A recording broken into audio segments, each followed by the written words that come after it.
MP board class 9th वाले सभी बच्चों का यहाँ पर सामाजिक विज्ञान का पूरा क्वेश्चन पेपर आ चुका है, जो कि प्यारे विद्यार्थियों ये आपको परीक्षा में 100% प्यारे विद्यार्थियों एक भी प्रश्न आपका यहाँ से बाहर नहीं जाएगा। इसलिए आप इस क्वेश्चन पेपर को बिल्कुल मिस ना करें, क्योंकि ये आप देख सकते हैं आपकी स्क्रीन के सामने पूरा का पूरा पेपर आ चुका है। निम्नलिखित प्रश्न के सही विकल्प चुनकर लिखिए में आपसे प्रश्न पूछा जाएगा। ध्यान से देखिएगा कि कर्क रेखा भारत के कितने राज्य से होकर गुजरती है। तो प्यारे विद्यार्थियों, जो कर्क रेखा है भारत के 8 राज्यों से होकर गुजरती है। यहाँ पर आपको राज्यों के नाम लिखना है, 8 राज्य। जितने विद्यार्थी वीडियो को देख रहे हैं तो माय डियर फ्रेंड्स, वीडियो को लाइक जरूर करें। चैनल पर नए आप जुड़े हुए हैं तो सभी बच्चों को सब्सक्राइब चैनल को जरूर करके रखना है। आपके लिए जो पेपर ला रहा हूं और 100% वही पेपर परीक्षाओं में छप रहे हैं, इसलिए मैं आपसे कह रहा हूं कि सभी विषय के पेपर देखकर ही जाइएगा। किस नदी को दक्षिण भारत की गंगा कहा जाता है? तो कावेरी नदी को दक्षिण भारत की गंगा कहते हैं। यहाँ पर आपको लिखना है कावेरी नदी। अगला प्रश्न आएगा, ध्यान से देखिएगा सभी बच्चे।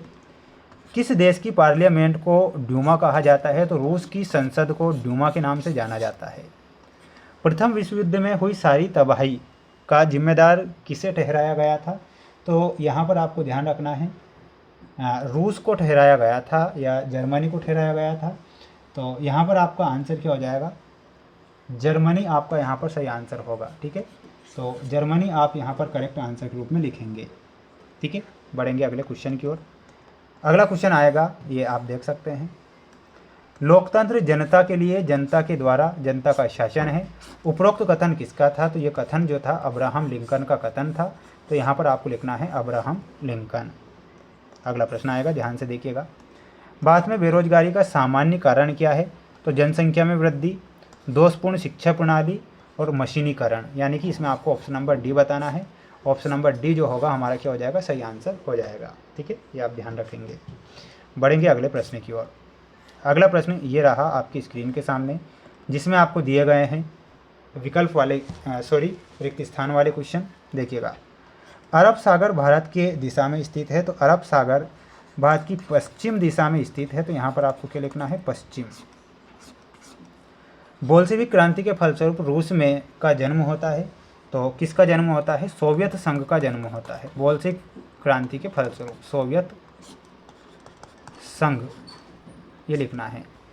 मूल कर्तव्य संशोधन द्वारा जोड़ा गया था। तो इसमें ध्यान रखना है 42वें संविधान संशोधन के द्वारा, 42वें संविधान संशोधन के द्वारा जोड़ा गया था। तो यहाँ पर आपको ये लिखकर आना है।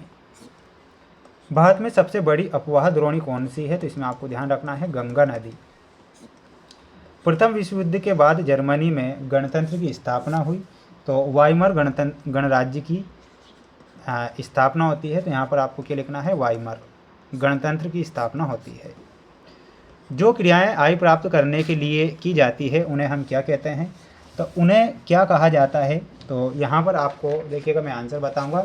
सभी बच्चे एक बार वीडियो को लाइक जरूर कर दीजिएगा। उसे आर्थिक क्रियाएं कहते हैं। तो यहाँ पर आपको लिखना है आर्थिक क्रियाएं। क्या लिखना है? आर्थिक क्रियाएं। ये आपको यहाँ पर करेक्ट ध्यान रखना है। ठीक है, सभी स्टूडेंट्स वीडियो को लाइक जरूर करें और चैनल पर नए हैं तो चैनल को सब्सक्राइब कर लेना है। ये आपकी परीक्षा में जोड़ी आएगी, जिसे आपको ध्यान से देखना है। सुंदरवन राष्ट्रीय उद्यान कहाँ पर स्थित है? तो ये पश्चिम बंगाल में स्थित है। तो यहाँ पर आपको लिखना है पश्चिम बंगाल। निर्धनता रेखा का आकलन में आपको मिलाना रहेगा राष्ट्रीय प्रतिदर्श सर्वेक्षण संगठन। दुर्गावती देशमुख में आपको हो जाएगा ऑप्शन नंबर सा, प्रथम वित्त मंत्री थी। विनिर्माण में आपका हो जाएगा ऑप्शन नंबर बा, द्वितीय क्षेत्र।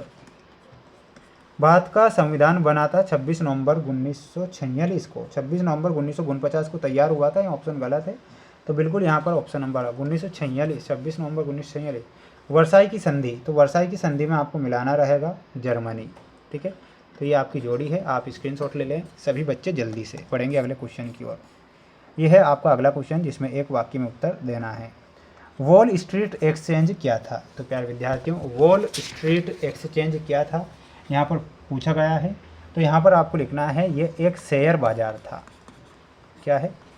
शेयर बाजार। अमेरिका न्यूयॉर्क का शेयर बाजार। भारत के अफवाह तंत्र को मुख्य रूप से कितने भागों में बांटा गया है? तो इसमें ध्यान रखना है 2 भागों में। पर्ल हार्बर पर किसने हमला किया था? तो इसमें लिखना है जापान ने, जो कि अमेरिका का सैनिक हवाई अड्डा है। पृथ्वी के मध्य में 0 डिग्री अक्षांश रेखा को किस नाम से जाना जाता है? तो भूमध्य रेखा के नाम से उसे जाना जाता है। यहाँ पर आपको लिखना है भूमध्य रेखा। प्रारूप कमेटी के अध्यक्ष कौन थे? तो इसमें आपको लिखना है भीमराव अंबेडकर, या फिर शॉर्ट में लिख कर आना है अम्बेडकर। स्क्रीनशॉट ले लीजिएगा। बढ़ेंगे अगले क्वेश्चन की ओर। देखिएगा अगला प्रश्न है, पालमपुर में खेतीहर श्रमिकों को कम वेतन क्यों मिलता था? तो गरीबी के कारण उन्हें कम वेतन मिलता था, ये आपको लिखना है। अगला क्वेश्चन देख लीजिए, सत्यासत्य में क्वेश्चन पूछा गया है, बेरोजगारी से जनशक्ति संसाधन की बर्बादी होती है। बिल्कुल सत्य है। प्रधानमंत्री ग्रामोदय योजना 1995 में आरंभ हुई, गलत लिखना है। भारतीय संविधान की प्रस्तावना संविधान की आत्मा है, ये सत्य लिखना है। भारतीय संविधान बनाने में 2 वर्ष 11 माह 18 दिन का समय लगा, सत्य लिखना है। नवंबर 1918 में जर्मनी की पराजय के साथ प्रथम विश्व युद्ध का अंत होता है, ये सत्य लिखना है। स्वेज नहर का निर्माण 1869 ईस्वी में हुआ था, ये सत्य लिखना है। ठीक है, तो ये आपके क्वेश्चन यहाँ पर हो चुके हैं। आप स्क्रीनशॉट लेकर इन्हें याद करेंगे और अच्छे से पढ़कर जाएंगे। अगला क्वेश्चन देखिएगा, भारत के पूर्वी तट पर स्थित राज्यों के नाम लिखना है, पाकिस्तान, अफगानिस्तान। रेशम मार्ग याद करना है, आपको इनका स्क्रीनशॉट ले लेना है, ये प्रश्न परीक्षा में आएंगे। ठीक है, अपनी फेयर कॉपी से याद करके ही जाना है इन सभी प्रश्नों को।